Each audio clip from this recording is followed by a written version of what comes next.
영상 시작 전 여러분들의 구독과 좋아요는 큰 힘이 됩니다. 안녕하세요.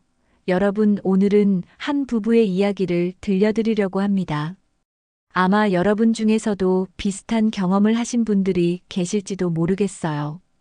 결혼 3년 차 맞벌이 부부 현우와 세영의 일상은 겉으로 보기엔 평범했습니다. 34살의 현우는 중견기업 사무직으로 일했고 31살의 세영은 대학병원 간호사로 병동에서 근무했죠. 경기도 외곽의 24평 신축 아파트에서 함께 사는 두 사람은 매일 아침 바쁘게 출근 준비를 하며 인사만 나누곤 했습니다. 세영은 3교대 근무라 늘 피곤한 기색이 역력했고 현우 역시 야근이 잦아서 제대로 된 대화를 나눌 시간이 하루에 10분도 채 되지 않았어요. 저녁이면 세영이 늦게 들어오거나 먼저 잠들어 버리는 날이 많았습니다. 현우는 아내가 간호사 일이 힘들 거라고 생각하며 이해하려 애썼죠. 병동 근무가 얼마나 고되고 스트레스가 심한지 익히 들어서 알고 있었으니까요. 하지만 최근 몇 달 사이 뭔가 달라진 게 느껴지기 시작했습니다. 세영은 예전처럼 근무표를 냉장고에 붙여두지 않았어요. 현우가 언제 퇴근하냐고 물어봐도 대충 얼버무리며 정확한 시간을 말해주지 않았죠. 퇴근 후에는 현관문을 열자마자 곧장 화장실로 향했습니다. 샤워하는 시간도 예전보다 훨씬 길어졌어요. 적어도 30분은 화장실에 있다가 나왔고, 나올 때면 김이 가득 찬 화장실 문이 열리며 하얀 수증기가 복도로 퍼져나왔죠. 현우는 가끔 문 앞에서 기다리다가 화장실에서 나오는 세영을 마주쳤는데 세영은 왠지 놀란 듯한 표정을 지을 때가 있었습니다. 또 하나 이상한 점은 향수였어요. 세영이 사용하는 향수가 바뀌었습니다. 결혼 전부터 줄곧 사용하던 은은한 플로럴 계열의 향이 아니라 좀 더 진하고 달콤한 향으로 말이죠. 현우가 향수 바꿨냐고 물었을 때 세영은 병원에서 냄새 많이 맡아서 좀 더 강한 향이 필요하다고 대답했습니다. 그 말도 일리가 있다고 생각했지만 어딘가 석연치 않은 기분이 들었어요. 세영의 옷차림새도 달라졌습니다. 병원 회식이 있다며 새로운 원피스를 사입고 나가는 날이 잦아졌죠. 예전에 세영은 회식 때도 그냥 평상복을 입고 갔었는데 요즘은 화장도 더 진하게 하고 머리도 새로 손질하고 나갔습니다. 현우는 아내가 자기 관리를 열심히 하는 게 좋은 거라고 생각하려 했지만 동시에 누구를 위한 꾸밈인지 궁금해지기도 했어요. 무엇보다 가장 눈에 띄는 변화는 휴대폰이었습니다. 세영은 휴대폰을 절대 거실 테이블에 두지 않았어요. 화장실에 갈 때도 부엌에 갈 때도 심지어 쓰레기를 버리러 나갈 때조차 휴대폰을 손에 쥐고 있었죠. 예전에는 충전하면서 거실 소파에 두고 TV를 보곤 했는데 이제는 절대 그런 모습을 볼 수 없었습니다. 현우가 세영 옆에 앉아서 함께 휴대폰 화면을 볼라치면 세영은 재빠르게 화면을 끄거나 각도를 틀어버렸어요. 어느 날 저녁 현우가 먼저 퇴근해서 김치찌개를 끓이고 있을 때였습니다. 세영이 문을 열고 들어오더니 인사도 제대로 하지 않고 곧장 화장실로 향했어요. 40분 넘게 샤워를 하더니 나와서는 지친 표정으로 침대에 누웠죠.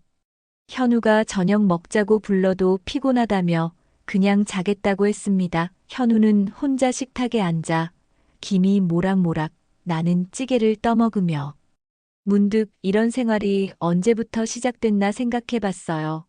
정확히 언제부터였는지는 기억나지 않았지만 분명 서너 달 전부터는 이런 날들이 점점 잦아지고 있었습니다. 그날 밤 현우는 잠들지 못하고 천장만 바라봤습니다. 옆에서 골아떨어진 세영의 규칙적인 숨소리를 들으며 혹시 자신이 남편으로서 부족한 건 아닐까 하는 생각이 들었어요. 맞벌이 부부라 서로 챙겨주지 못하는 건 어쩔 수 없다고 생각했지만 그래도 뭔가 더 해줄 수 있지 않았을까 싶었죠. 데이트도 거의 하지 못했고 기념일에도 제대로 챙기지 못했던 게 떠올랐습니다. 하지만 동시에 가슴 한구석에서는 설명할 수 없는 불편한 감정이 계속 자라나고 있었어요. 이 불안감이 단순히 자신의 예민함 때문인지 아니면 정말 뭔가 잘못되고 있는 건지 알 수가 없었습니다. 현우의 불안한 일상은 일주일쯤 더 지속됐습니다. 그러던 어느 날, 오후 대학 동기인 민혁에게서 전화가 걸려왔어요. 민혁은 현우와 같은 과를 나온 친구로 지금은 다른 회사에 다니고 있었지만 가끔 연락하며 지내는 사이였죠. 민혁의 목소리는 평소와 달리 조심스러웠습니다. 민혁은 그날 점심시간에 거래처 미팅이 있어서 세영이 근무하는 대학병원 근처에 들렀다고 했어요. 미팅이 일찍 끝나서 병원 구내식당에서 늦은 점심을 먹으려고 병원 건물 사이 통로를 지나가고 있었죠. 그런데 앞에서 두 사람이 걸어오는 게 보였습니다. 간호사 유니폼을 입은 여자와 병원 직원으로 보이는 남자였어요. 처음에는 그냥 스쳐 지나가려고 했대요. 그런데 그 여자의 옆모습이 묘하게 낯익었습니다. 키며 체형이며 머리 모양까지 누군가를 닮았다는 생각이 들었죠. 민혁이 자세히 보니 그 여자는 남자 직원과 팔짱을 끼고 있었어요.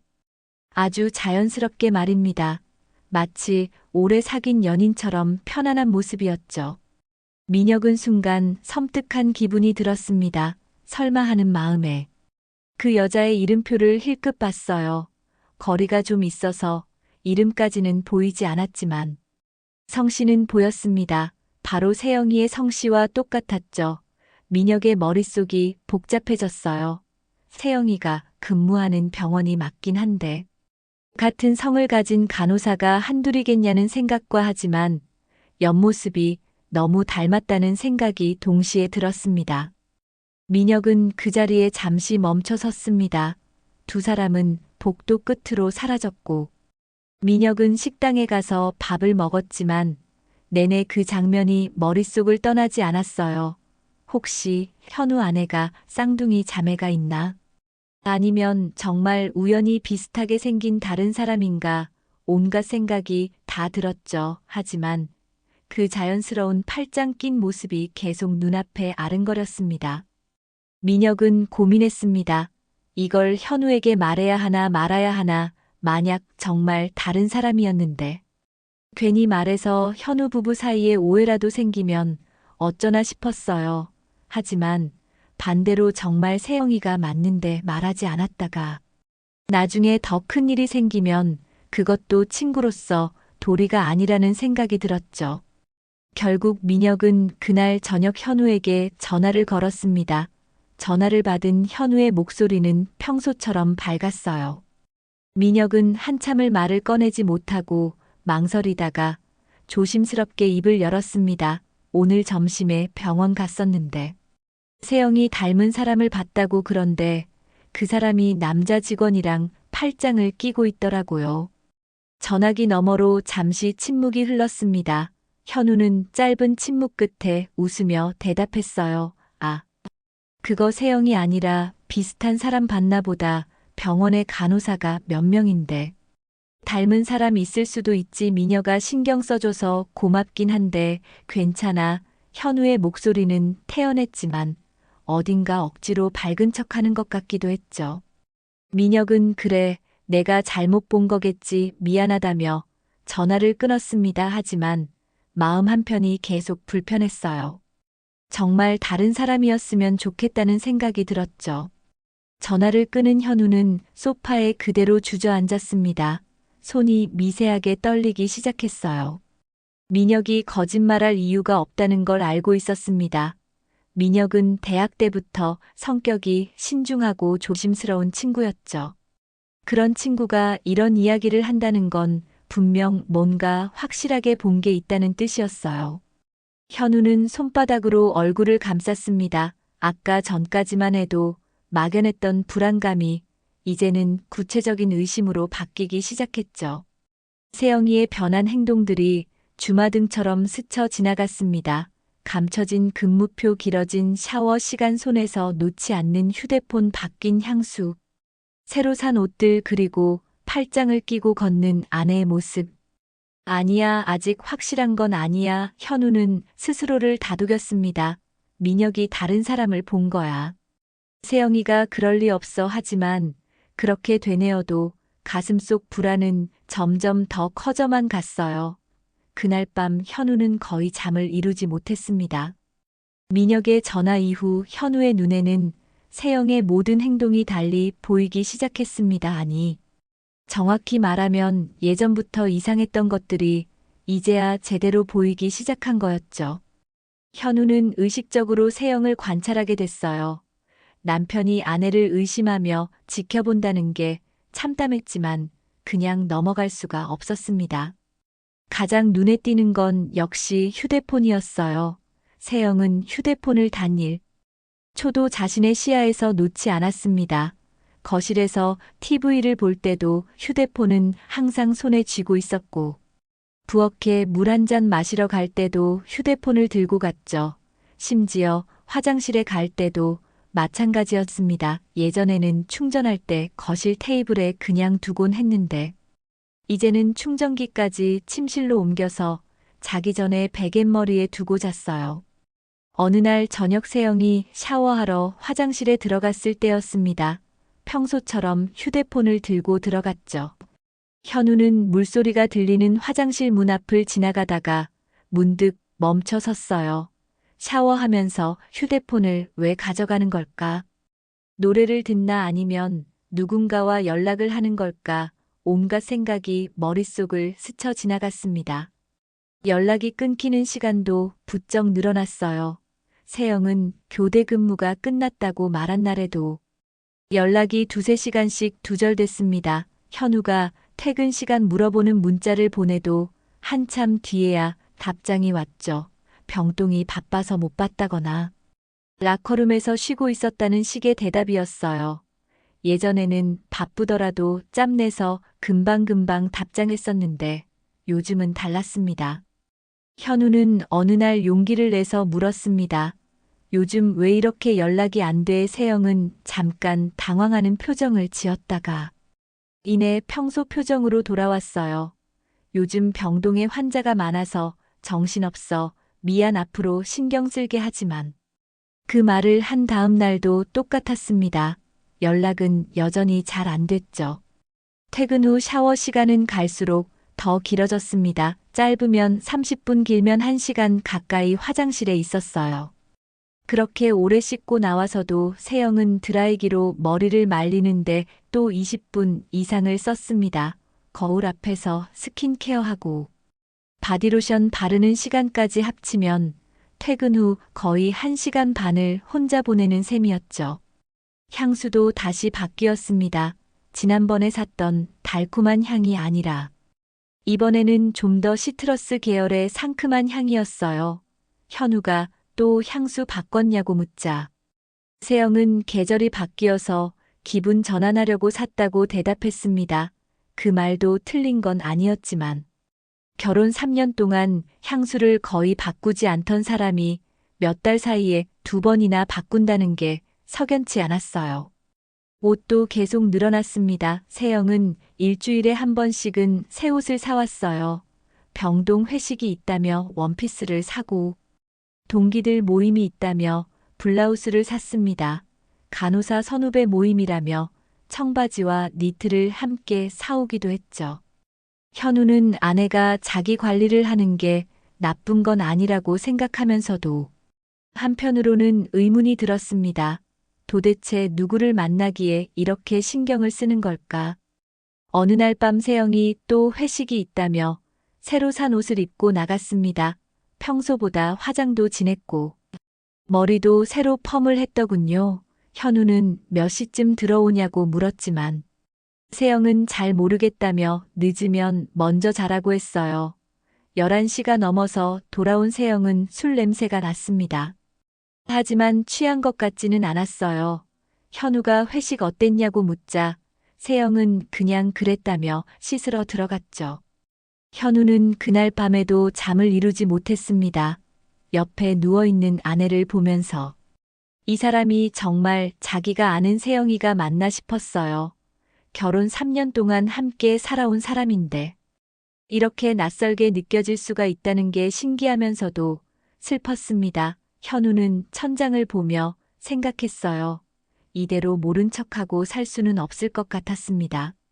하지만 직접 확인하는 것도 두려웠죠. 만약 정말 아무것도 아닌 일인데 아내를 의심했다는 게 들키면 어떡하나 하는 생각도 들었어요. 그렇게 현우는 매일 밤 불안과 의심 사이에서 괴로워했습니다.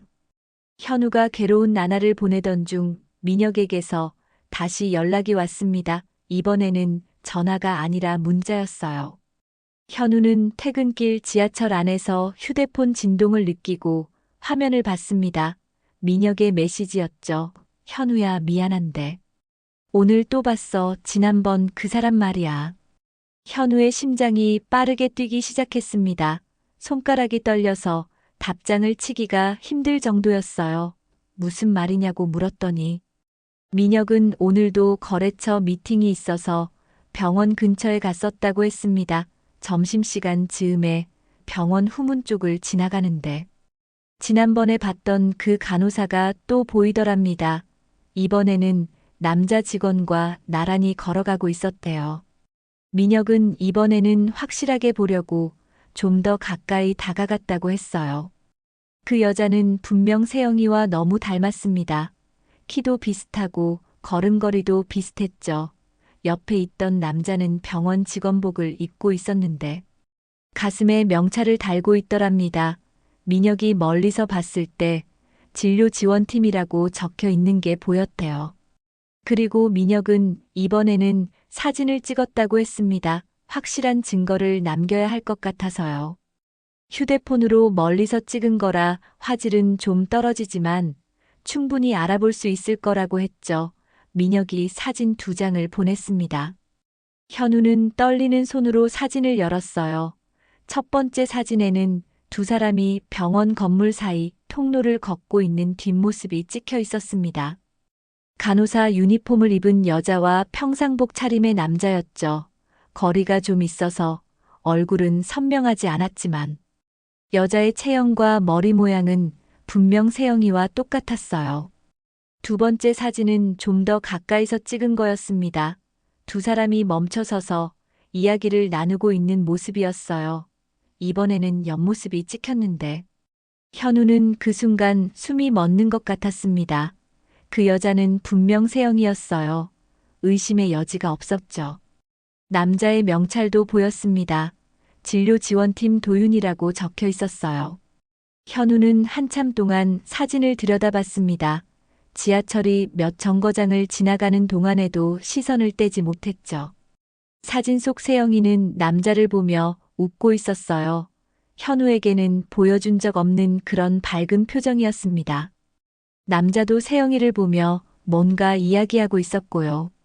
민혁의 메시지가 또 왔습니다. 현우야, 정말 미안해.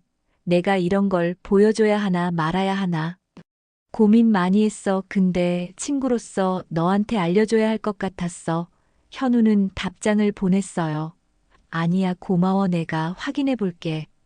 집에 도착한 현우는 소파에 주저앉았습니다. 세영이는 아직 퇴근 전이었어요.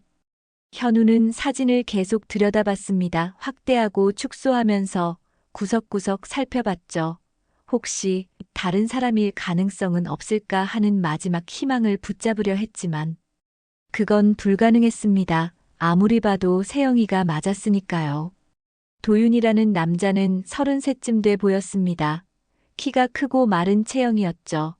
진료지원팀이라면 병원 행정 업무를 하는 부서일 거예요. 세영이와 같은 건물에서 일한다는 뜻이었습니다. 현우는 주먹을 불끈 쥐었어요. 손톱이 손바닥을 파고들었지만 아프다는 느낌조차 들지 않았습니다. 그날 밤 세영이가 퇴근했습니다. 평소처럼 인사하고 씻으러 들어갔죠. 현우는 애써 평정을 유지하며 저녁 먹었냐고 물었어요. 세영이는 병원에서 간단히 먹었다며 피곤하다고 했습니다. 현우는 그래 쉬라고 말했지만 속으로는 온갖 생각이 들끓고 있었어요. 세영이가 샤워하는 동안 현우는 조용히 세영이의 가방을 열어봤습니다. 그 안에는 근무표가 있었어요. 내일부터 사흘 동안은 데이 근무였습니다. 오후 6시 퇴근이었죠. 현우는 그 시간을 머릿속에 새겨 넣었어요. 그리고 결심했습니다. 이제는 직접 확인해야 한다고 말이죠. 내일 아내의 퇴근 시간에 맞춰서 병원 앞으로 가기로 했습니다. 그곳에서 직접 눈으로 보고 확실하게 알아야 했어요. 이대로 계속 의심만 하면서 살 수는 없었으니까요. 현우는 그날 밤에도 잠들지 못했습니다. 옆에서 자고 있는 세영이를 보면서 내일이면 모든 게 명확해지겠구나 생각했죠. 두렵기도 하고 답답하기도 했습니다. 만약 정말 아무것도 아니라면 얼마나 좋을까 하지만 그럴 가능성은 이미 거의 없어 보였어요. 다음 날 오후 현우는 회사에 반차를 냈습니다. 몸이 안 좋다는 핑계였지만 사실은 아내의 퇴근 시간에 맞춰 병원으로 가기 위해서였죠. 세영이의 근무표에는 오후 6시 퇴근이라고 적혀 있었어요. 현우는 5시 30분쯤 병원 근처에 도착했습니다. 대학병원은 규모가 꽤 큰 편이었어요. 본관 건물만 10층이 넘었고 옆에 별관까지 있었습니다. 현우는 세영이가 주로 이용하는 출입구를 알고 있었죠. 응급센터 옆에 있는 직원 전용 출입구였어요. 그곳에서 기다리면 퇴근하는 세영이를 볼 수 있을 거라고 생각했습니다. 현우는 출입구에서 조금 떨어진 곳에 차를 세웠어요. 그리고 운전석에 앉아서 출입구 쪽을 주시했습니다. 5시 40분쯤 되자 직원들이 하나둘씩 나오기 시작했죠. 간호사복을 입은 사람들도 보였고 평상복 차림의 행정 직원들도 있었습니다. 현우는 긴장한 채로 시계를 봤어요.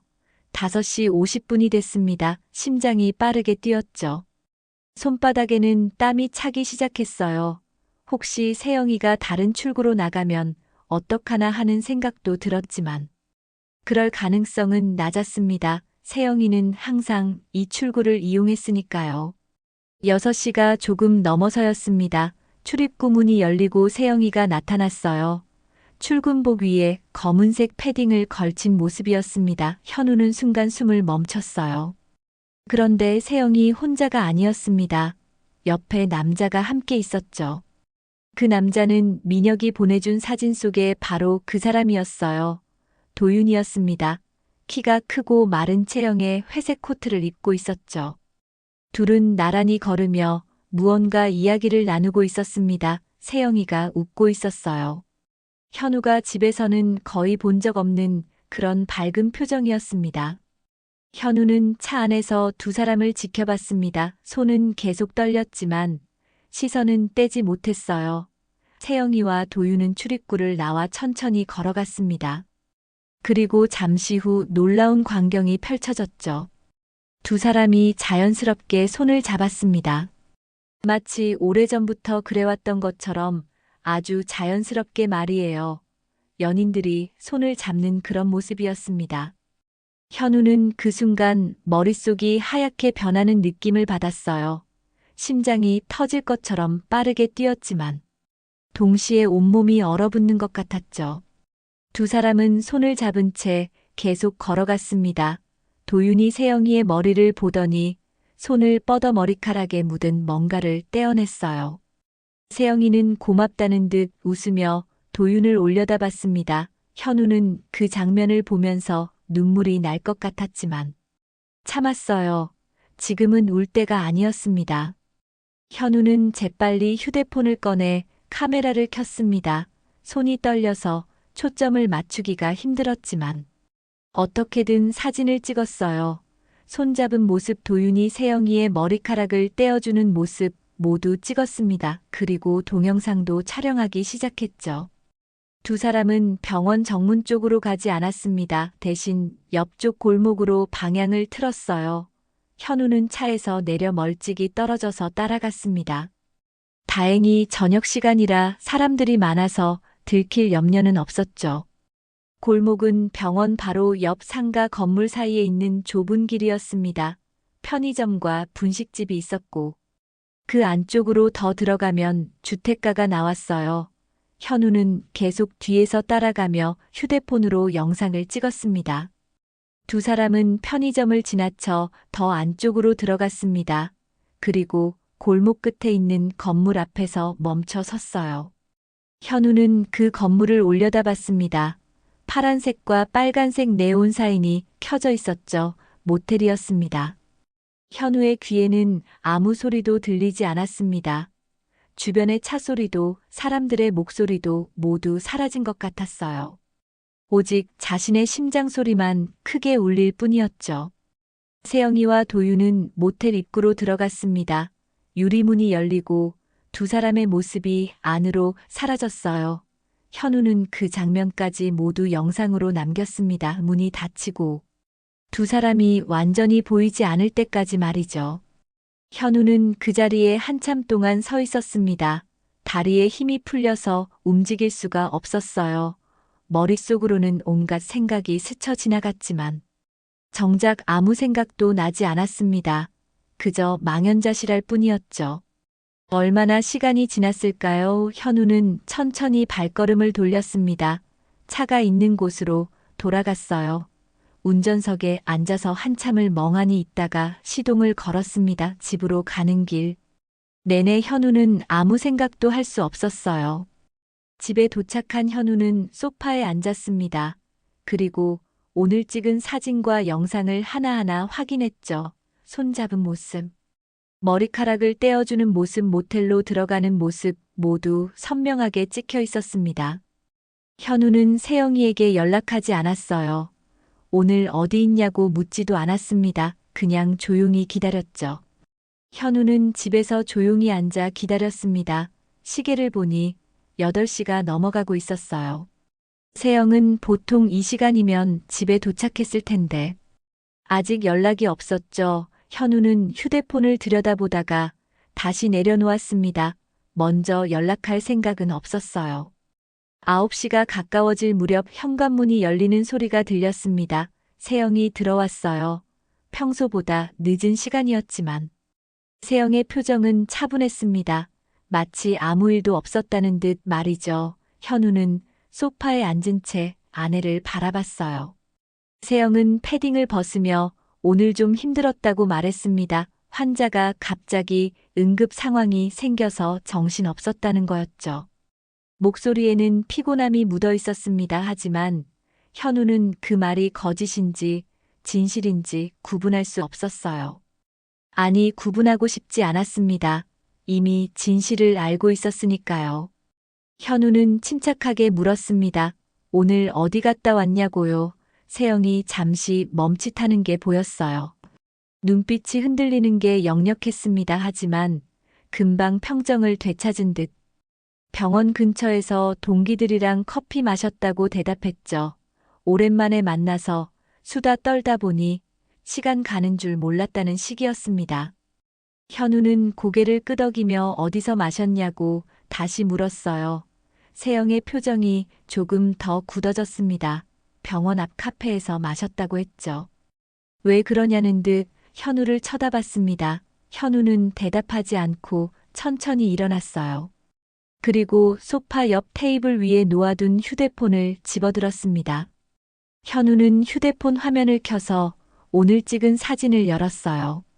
그리고 아무 말 없이 세영에게 건넸습니다. 세영은 영문도 모른 채 휴대폰을 받아들었죠.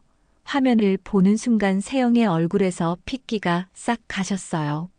사진에는 세영과 도윤이 손을 잡고 걷는 모습이 찍혀 있었습니다. 다음 사진에는 도윤이 세영의 머리카락을 떠어주는 장면이 있었어요. 세영은 떨리는 손으로 다음 사진을 넘겼습니다. 모텔 앞에 서 있는 두 사람의 모습이 나왔죠. 세영의 입술이 파르르 떨렸습니다. 이게 뭐냐고 물었지만 목소리는 거의 들리지 않을 정도로 작았어요. 현우는 차갑게 말했습니다. 동영상도 있다고, 모텔 들어가는 것까지 다 찍었다고요. 세영은 휴대폰을 떨어뜨릴 뻔했습니다. 두 손으로 휴대폰을 붙잡으며 화면을 계속 쳐다봤어요. 입을 벌렸다 닫았다 반복했지만 아무 말도 나오지 않았죠. 몇 초가 흘렀을까요? 세영의 눈에서 눈물이 흘러내리기 시작했습니다. 현우는 가만히 서서 아내를 내려다봤어요. 눈물을 흘리는 세영을 보면서도 아무런 감정이 느껴지지 않았습니다. 분노도 슬픔도 아니었어요. 그저 텅 빈 느낌뿐이었죠. 세영이 떨리는 목소리로 오해라고 말하기 시작했습니다. 정말 오해라는 거였어요. 하지만 현우는 냉소를 지으며 손잡고 모텔 들어가는 게 오해냐고 되물었습니다. 세영은 고개를 저으며 그게 아니라고 했어요. 그냥 잠깐 흔들린 거였다고, 정말 잠깐이었다고 말했습니다. 세영의 목소리가 점점 커졌어요. 자기도 외로웠다고 했습니다. 현우는 항상 바쁘고 집에 와도 자기한테 관심도 없었다는 거였죠. 매일 병원에서 스트레스 받고 힘든데 아무도 자기를 신경 써주지 않았다고 했습니다. 현우는 차갑게 웃으며 그래서 바람 핀 거냐고 물었어요. 외로워서 그랬냐고요. 세영은 울면서 변명을 쏟아냈습니다. 처음엔 정말 아무 생각 없었다고 했어요. 도윤이랑은 그냥 같은 병원 직원으로 알고 지냈다는 거였죠. 몇 달 전에 우연히 복도에서 마주쳤는데 도윤이 먼저 말을 걸었다고 했습니다. 그렇게 점심 같이 먹고 커피 마시다 보니 자연스럽게 가까워졌다는 거예요. 현우는 묵묵히 듣고 있었습니다. 세영은 계속해서 말했어요. 도윤이 자기 이야기를 들어줬다고 했습니다.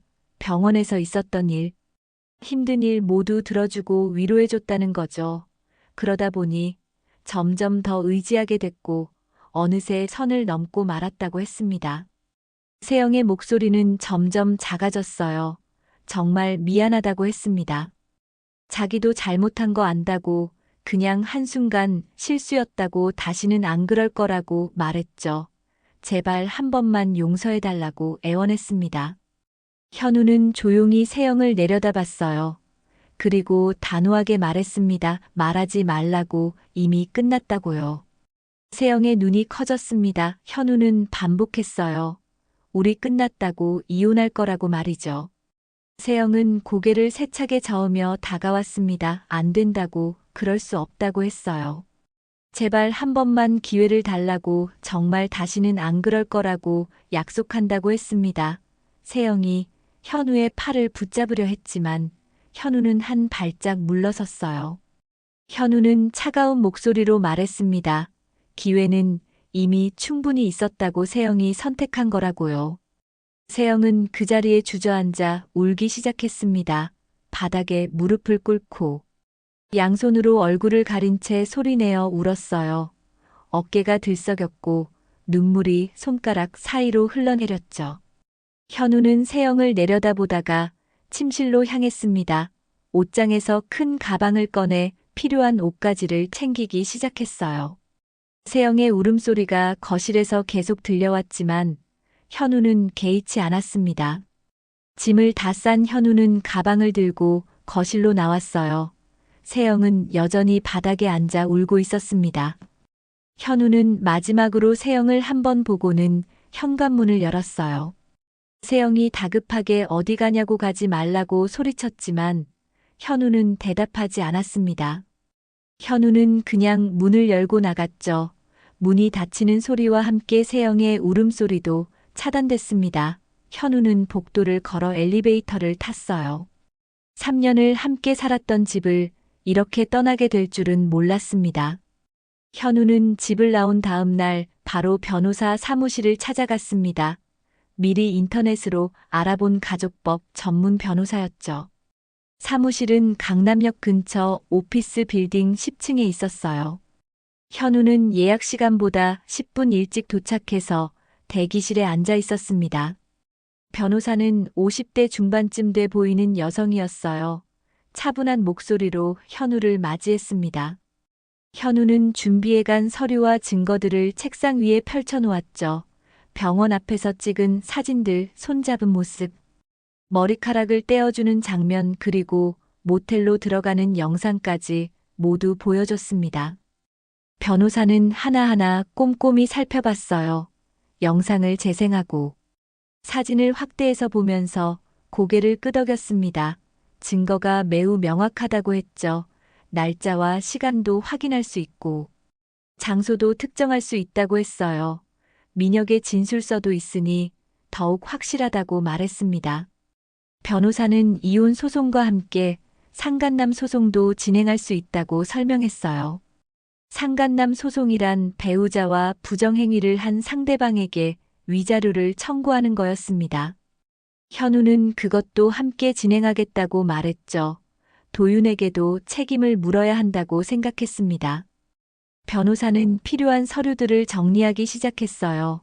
이혼 사유서, 증거 자료 목록, 위자료 청구서 등을 준비했습니다. 현우는 서류에 하나하나 서명했죠.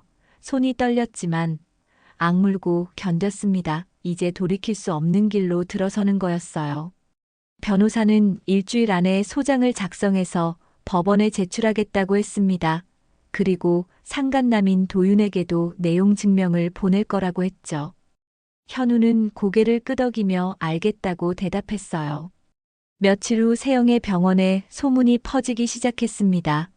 누군가 세영과 도윤의 관계를 알아챈 거였죠. 아마도 병원 근처에서 자주 목격됐던 모습들이 사람들 입에 오르내리기 시작한 것 같았어요. 간호사들 사이에서 수군거림이 들렸습니다. 간호팀장이 세영을 불렀어요. 면담실에서 조용히 이야기를 나눴습니다. 병원 내에서 직원 간의 부적절한 관계에 대한 소문이 있다는 거였죠. 팀장은 이것이 사실인지 확인하고 싶다고 말했습니다. 세영은 부인했지만 팀장의 표정은 굳어 있었어요. 인사팀에서도 세영을 호출했습니다. 직장 내 품위 유지 위반 가능성에 대한 조사였죠. 기혼자가 다른 직원과 부적절한 관계를 맺었다는 제보가 들어왔다는 거였어요. 인사팀 직원은 세영에게 사실 여부를 묻고 진술서를 작성하게 했습니다. 도윤 역시 같은 조사를 받았어요. 진료지원팀 팀장이 도윤을 따로 불러서 면담을 진행했습니다. 병원 규정상 직원 간의 부적절한 관계는 징계 사유가 될 수 있다고 경고했죠. 특히 상대방이 기혼자라면 더욱 심각한 문제라고 했습니다. 세영과 도윤은 복도에서 마주쳤을 때 서로 눈을 피했어요. 예전처럼 자연스럽게 인사하거나 이야기를 나눌 수 없었습니다. 주변 사람들의 시선이 따가웠죠.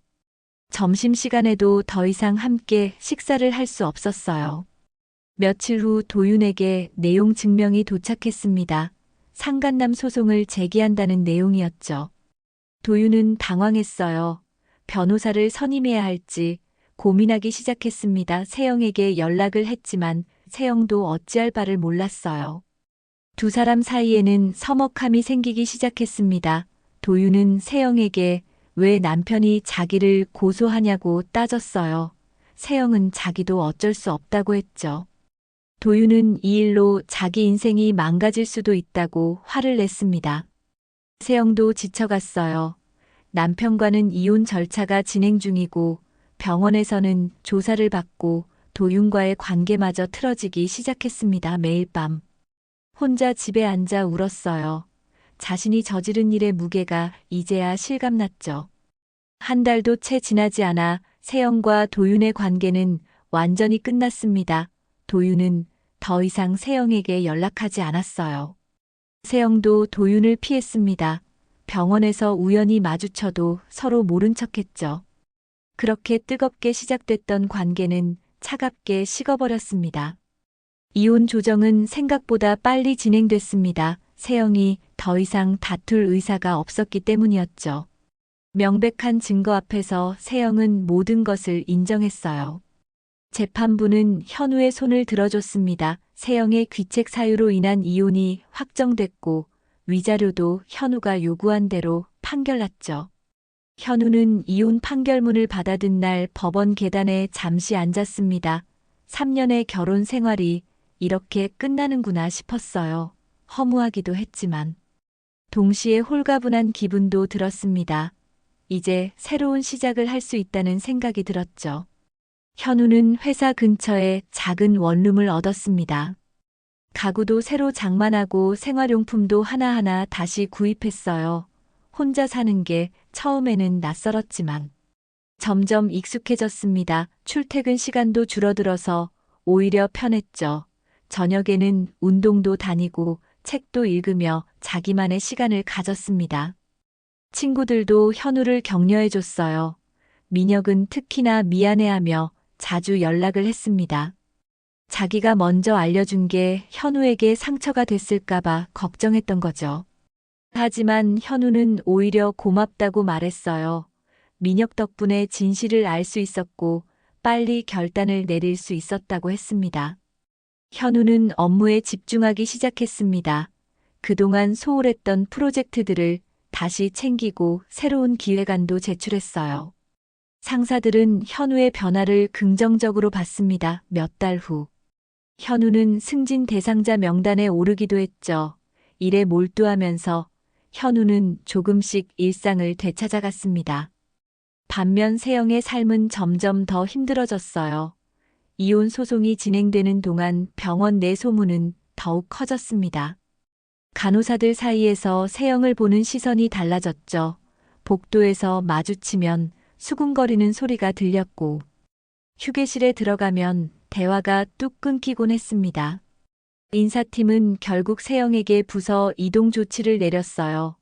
기존 병동에서 외래 진료실로 옮겨졌습니다. 업무 강도는 비슷했지만 새로운 환경에 적응하는 게 쉽지 않았죠. 새로운 동료들도 이미 세영에 대한 소문을 알고 있는 것 같았습니다. 친하게 지내려는 사람은 없었어요. 도윤과의 관계는 한 달도 못 가 완전히 끝났습니다. 처음에는 서로 위로하고 의지하려 했지만 소송 문제로 갈등이 생기기 시작했어요. 도윤은 상간남 소송 때문에 위자료를 물어야 했고 그 책임을 세영에게 돌렸습니다. 세영도 도윤 때문에 자기 인생이 망가졌다고 생각했죠. 마지막으로 만난 날 두 사람은 카페에서 차갑게 대화를 나눴습니다. 도윤은 이제 연락하지 말자고 했어요. 세영도 그러겠다고 대답했습니다. 그렇게 뜨겁게 시작됐던 관계는 아무 감정도 남지 않은 채 끝나버렸죠. 세영은 혼자 남겨졌습니다. 이혼한 아파트는 너무 넓고 텅 비어 보였어요. 현우가 쓰던 물건들은 모두 치웠지만 곳곳에서 그의 흔적이 느껴졌습니다. 거실 소파에 앉아 있으면 함께 TV를 보던 날들이 떠올랐고 부엌에 서면 현우가 저녁을 준비하던 모습이 생각났죠. 어느 날 밤 세영은 침대에 누워 천장을 바라봤습니다. 현우가 마지막으로 물었던 말이 떠올랐어요. 오늘 어디 갔다 왔냐고 물었을 때 말이죠. 그때 솔직하게 대답했더라면 어땠을까 하는 생각이 들었습니다. 아니, 그보다 더 전에 도윤을 만나지 않았더라면, 처음 점심을 함께 먹자는 제안을 거절했더라면. 하지만 이미 늦었습니다. 돌이킬 수 없는 강을 건너버렸죠. 세영은 자신이 잃어버린 것들을 하나하나 떠올렸어요. 사랑했던 남편, 안정적이었던 결혼 생활, 병원에서의 평판, 동료들의 신뢰, 모든 것을 잃었습니다. 그리고 무엇보다 자기 자신을 잃어버렸다는 생각이 들었어요. 거울을 보면 낯선 사람이 보였습니다. 이렇게까지 추락할 줄은 몰랐죠. 한순간의 외로움과 유혹이 인생 전체를 바꿔놓을 줄은 상상도 못했습니다. 세영은 그날 밤 오랫동안 울었습니다. 베개에 얼굴을 묻고 소리내어 울었어요. 아무도 위로해주지 않았고 아무도 곁에 없었습니다. 그저 텅 빈 방 안에서 혼자 눈물을 흘릴 뿐이었죠. 현우가 마지막으로 했던 말이 계속 귓가에 맴돌았습니다. 말하지 말라고, 이미 끝났다고 했던 그 차가운 목소리가 잊히지 않았어요. 세영은 그제야 깨달았습니다. 자신이 얼마나 소중한 것을 가지고 있었는지, 그것을 지키지 못한 대가가 얼마나 큰지 말이죠. 하지만 깨달음은 너무 늦게 찾아왔습니다. 이미 모든 것은 끝나버렸고 돌아갈 수 있는 길은 없었어요.